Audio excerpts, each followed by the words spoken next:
Hello everyone, and welcome to part 6 of What If ThunderWing was in Transformers Prime.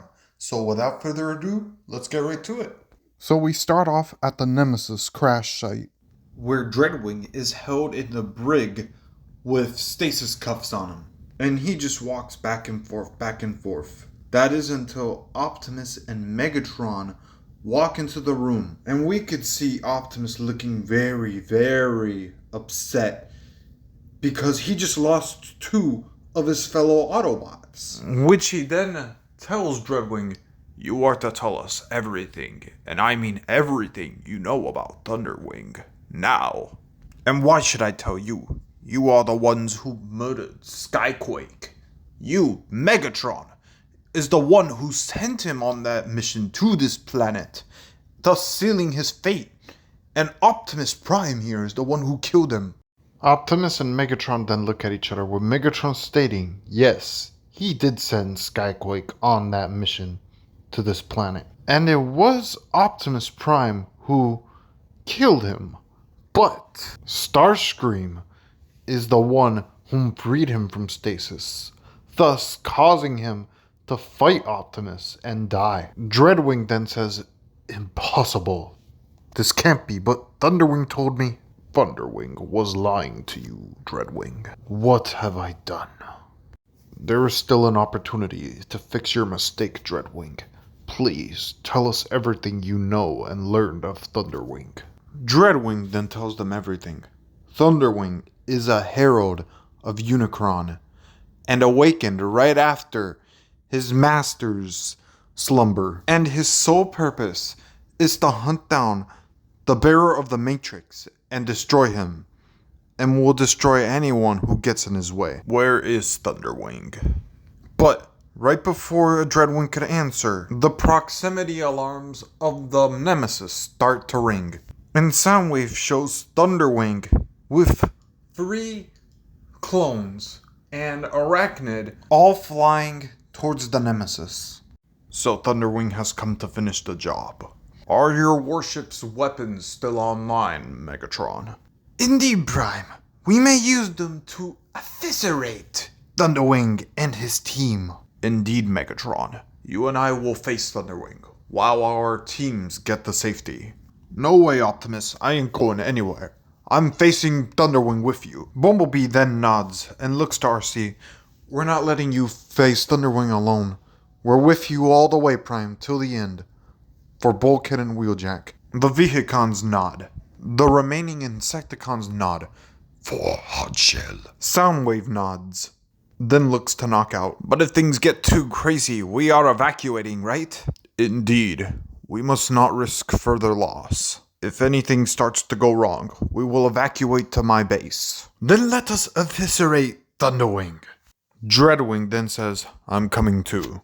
Optimus agrees. "You are more than welcome to join us." Megatron then says, "Fine." And so, both sides meet outside for a fight. Optimus and Megatron immediately team up and head for ThunderWing, with Dreadwing and Brawn following. RC, Bumblebee, Knockout, the Insecticons, and the Vehicons go on to handle Arachnid and the 3 ThunderWing clones that remain. So this is how this goes. Bumblebee, RC, and Knockout surround Arachnid, with RC and Bumblebee immediately running at Arachnid, but Arachnid activates the phase shifter, and they run through her and fall to the ground. Then she deactivates the phase shifter and holds RC by the neck. We then see Knockout run away. Arachnid figures he's always been the one to run away from a fight.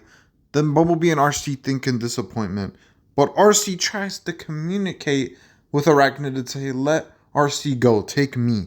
Arachnid then says, "Really, Bug?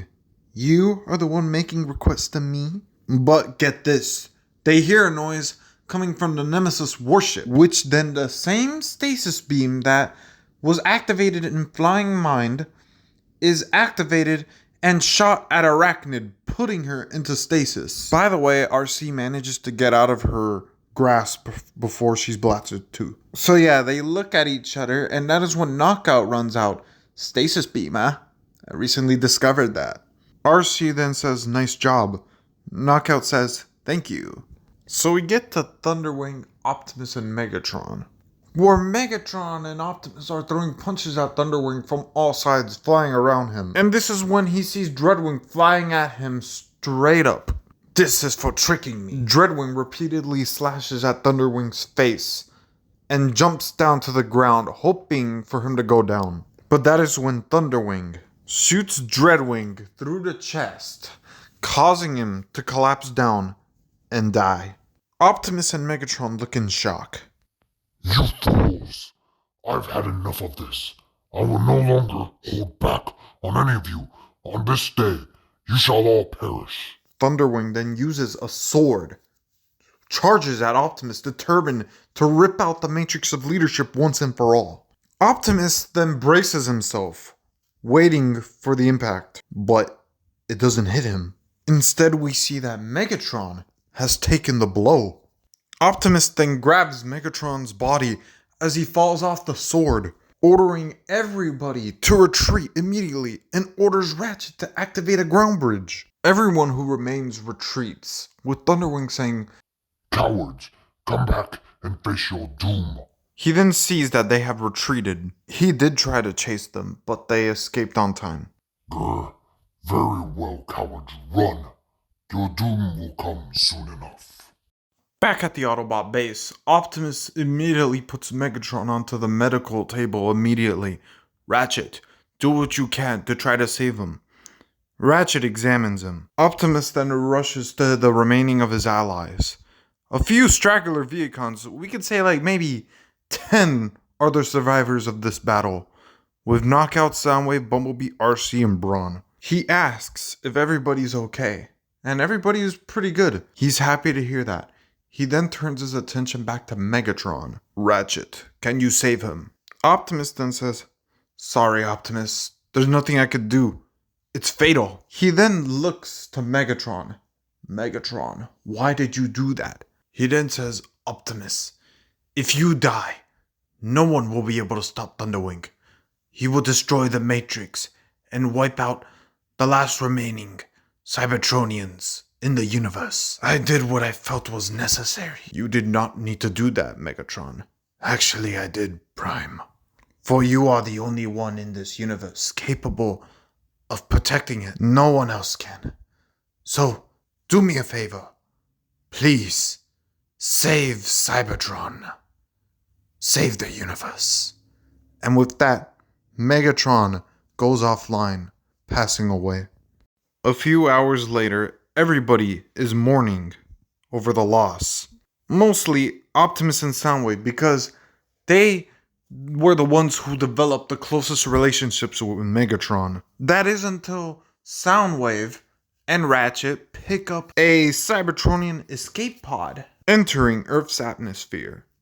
Soundwave, Optimus, Bumblebee, RC, and Brawn all head out to the location, and they see that it is a Decepticon escape pod. Optimus then looks to Soundwave. If it is a Decepticon, we must get him to join us to defeat ThunderWing. Soundwave nods in agreeance, but they don't have to, because soon enough, an Autobot known as Smokescreen makes himself known to the group. They then transport him back to base, where he's really fanboying over the fact that he's with Optimus Prime now. But then soon enough, his attention turns to another thing. Why are they working with the Decepticons? What happened? That is when Optimus explains everything that has happened with things like ThunderWing, etc. Just every recent event. And then, soon enough, Raph shows them something that he found on the internet. Red Energon. And so, the same group that we see here on screen is dispatched. Optimus, Soundwave, Bumblebee, RC, Brawn, and Smokescreen, wanting to prove himself, is eager to tag along. So he does. Of course not before scanning a vehicle, which I can imagine Soundwave showing him holographic vehicle modes from things on Earth, and he chooses the same one like in canon. So yeah, they get there, they retrieve the Red Energon, and just as they're about to return to base, that is when Starscream and Nemesis Prime make themselves known. And Starscream says, Megatron has fallen, meaning all Decepticons must bow before me. And that's where I'm going to leave it off here, everybody. Hopefully you guys enjoyed part 6, and I'll see you guys in part 7.